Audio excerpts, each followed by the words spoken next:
Bismillahirrahmanirrahim. Alhamdulillah. Wassalatu wassalamu ala rasulillah. Assalomu alaykum va rahmatullohi va barakatuh. Muborak Ramazon oyida qilayotgan ibodatlarimizni, tutayotgan ro'zalarimizni Alloh dargohida qabul aylasin. Bandalik bilan bilib bilmay qilib qo'ygan gunohlarimizni mag'firat etsin.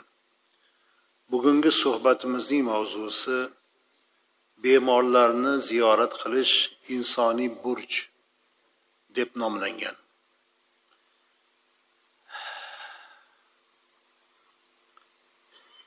Alloh taolo ba'zi bandalariga xastalik bersa, uning irodasidir. Uning hikmatini o'zi biluvchidir. Lekin berilgan xastalik bandaning foydasigadir.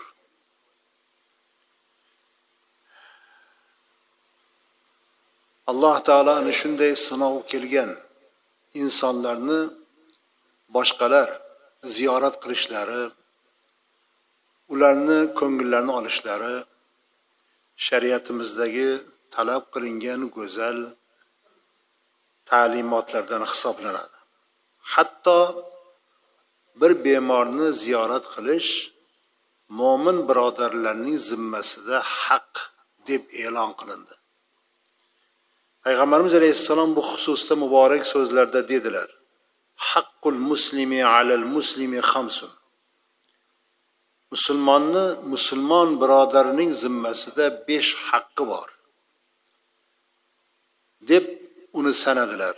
Raddus salom, salomiga alik olish, va iyadatul marid, kasalini borib ko'rish, va ittiba'ul janaiz, janozasiga ergashish, va ijobatud da'va, chaqirsa da'vatiga javob berish, va tashmitul atis, aksa urganiga unga sog'lik, salomatlik tilagini bildirish. Yonida musulmon birodari aksa ursa, yarhamukalloh deb qo'yadi. Ravahul Buxoriy va Muslim an Abi Hurayra radhiyallohu anhu. Bu hadis sharifni Imom Buxoriy va Imom Muslim Abu Hurayra radhiyallohu anhu dan rivoyat qilganlar. Demak, musulmonlar zimmasida bemor yotgan musulmonni ziyorat qilish haq hisoblandi. Uni savobi nechoqlik? Payg'ambarimiz alayhissalom dedilar: Man aada maridan lam yazal fi ghurfatil janna hatta yarji'a. Qala ya Rasulullah, wa ma ghurfatul janna? Qala janaha. Kim bir kasalni borib ko'rsa, u jannat xurfalarida bo'ladi. Toinki qaytib kelgunicha. Sahobalar so'radilar: "Ya Allohning rasuli, jannat xurfasi degani nima?" Shunda payg'ambarimiz alayhissalom dedilar: "Undan murod jannat bog'laridir." Kasal ko'rishga borgan odam jannat bog'larida sayr qilib keladi. To qaytib kelgunicha. U ana shunday savobli amal. وقال صلى الله عليه وسلم إن الله عز وجل يقول يوم القيامة يا ابن آدم مرضت فلم تعدني قال يا ربي كيف أعودك وأنت رب العالمين قال أما علمت أن عبدي فلانا مرض فلم تعده أما علمت أنك لو عدته لوجدتني عنده رواه مسلم. Payg'ambarimiz alayhissalom yana marhamat qildilar. Alloh taolo qiyomat kuni aytadi: Ey odam bolasi, men kasal bo'ldim. meni borib ko'rmading. Shunda banda aytar ekan: ey Robbim,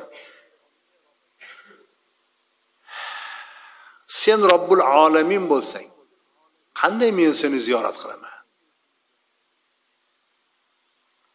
Shunda Alloh taolo aytar ekan: bilmadingmi? Falonchi bandam kasal edi. Uni ko'rmading. Agar uni ziyorat qilganingda, uning huzurida meni toparding der ekan. Kasalni ziyoratining maqomini tushunyapsizmi? Ana shunchalik. Kasalni borib ko'rish meni ziyorat qilgan bilan barobar deyapti Alloh taolo. Hadis qudusiyda. Bu shunchaki so'z emas.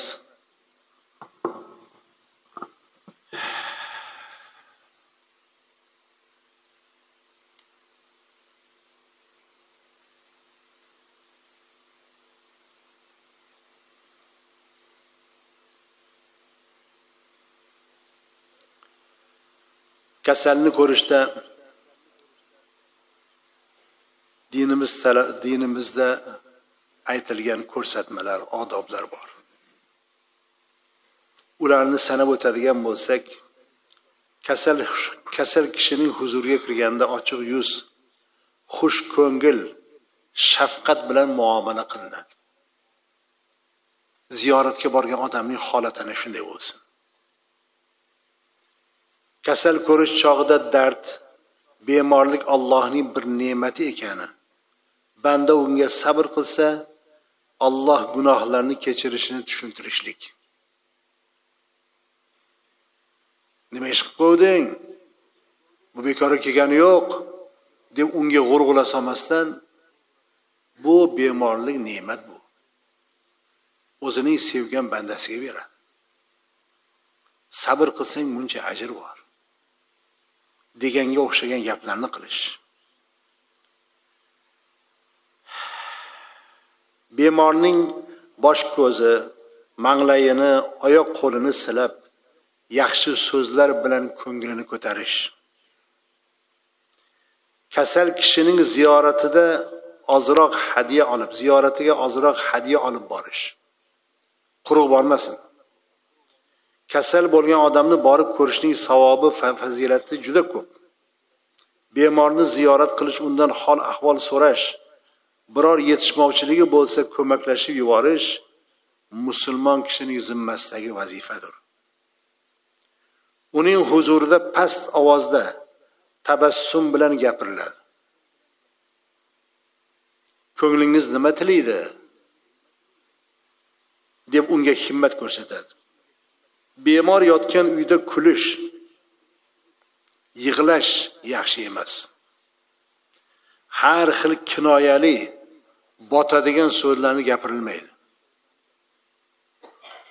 Agar zarurat bo'lmasa, kasal ko'rgani kechasi bormagani ma'qul. Kasal ko'rishga vaqtni tanlash kerak. Dam oladigan vaqtda borib xirapashib bo'lmasin. Vaqtni tanlash kerak. Kasalni toliqtirib qo'ymaslik uchun uning oldida uzoq o'tirilmaydi. Kasalni ziyorat qilishning bir odobi, hol ahvol so'ragandan keyin ravona bo'lsin. Uni oldida ezmalanib, gapni cho'zib o'tirishlik durust emas. Unga malol keladi. Hastaga chalingan kishi ham o'z navbatida kelganlarga dardi haqida gapirib hikoya qilavermasligi. Bemor odam dardini ko'p shikoyat qilmasin.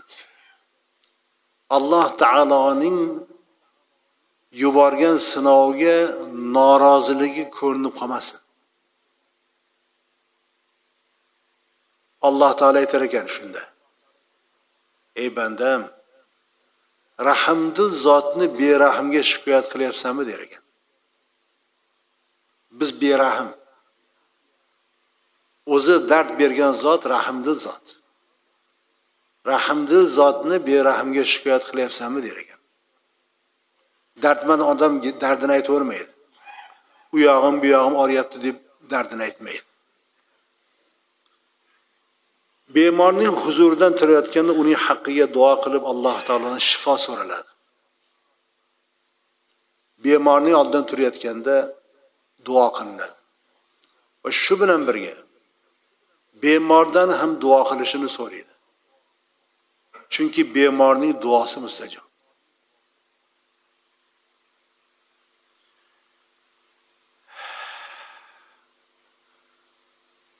يقول ابن مسعود رضي الله عنه: دخلت على النبي صلى الله عليه وسلم وهو يوعك فمسسته بيدي فقلت: إنك لتوعك وعكا شديدا. قال: أجل، كما يوعك رجلان منكم. قال: ألك أجران؟ قال: نعم. ما من مسلم يصيبه أذى مرض فما سواه إلا حط الله سيئاته كما تحط الشجرة ورقها. متفق عليه.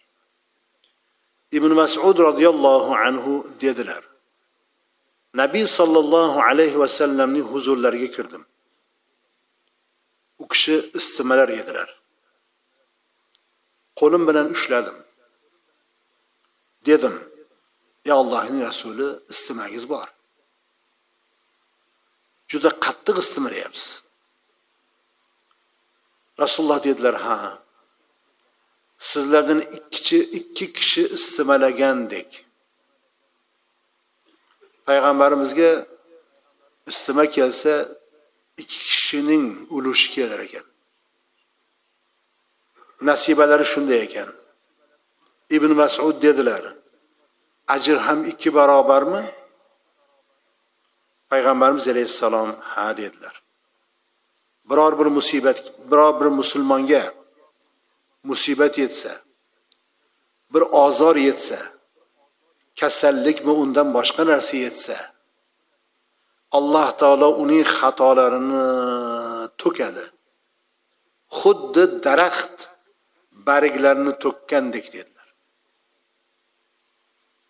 Sevgan quliga dard berishi shu. Hikmati shu. Bandaning gunohlarini to'kish. Bandani oxiratga gunohlari to'kilgan holatda ravona qilish. Shuning uchun bu berilgan sinovlar, bu berilgan kasalliklar bandaning foydasigadir. Sog'lar kasallarni ziyorat qilishlari o'ta ulug' savobdir. Buni har bir ne'matning qadriga yetgan sahobalarning hayotida ko'rishligimiz mumkin. Bir kun payg'ambarimiz alayhissalom sahobalarga yuzlanib: "Kim bugun roza tutdi?" deb so'raganlarida Abu Bakr men dedilar. "Kim bugun bir kasalni ziyorat qildi?" Abu Bakr men dedilar. "Kim bugun bir miskinga taom berdi?" Abu Bakr men dedilar. "Kim bugun bir janozaga ergashdi?" Abu Bakr men dedilar. Hammasiga vaqt topganlar. Payg'ambarimiz alayhissalom dedilar: "Majtama'na fi rajulin illa dakhalal janna." Bu xislatlar qaysi bir kishida jam bo'lsa, u jannatga kiradi dedilar.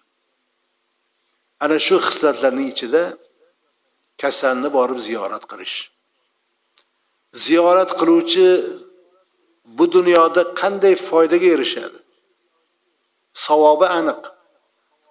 Oxiratda darajasi aniq. Ziyorat qiluvchi bu dunyoda erishadigan manfaati kasalni borib ko'rganda Alloh taolo bergan sog'lig'ini qadriga yetadigan bo'ladi.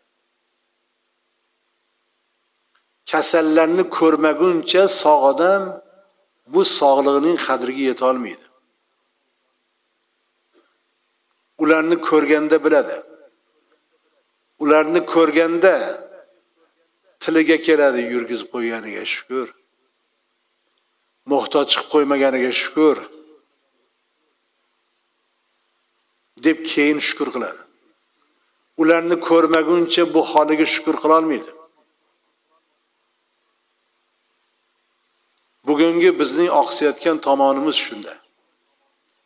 Ularni tez-tez ko'rsak, ularni tez-tez ziyorat qilib tursak, Alloh taolo bergan bu sihat salomatlikni qadriga yetadigan bo'lamiz.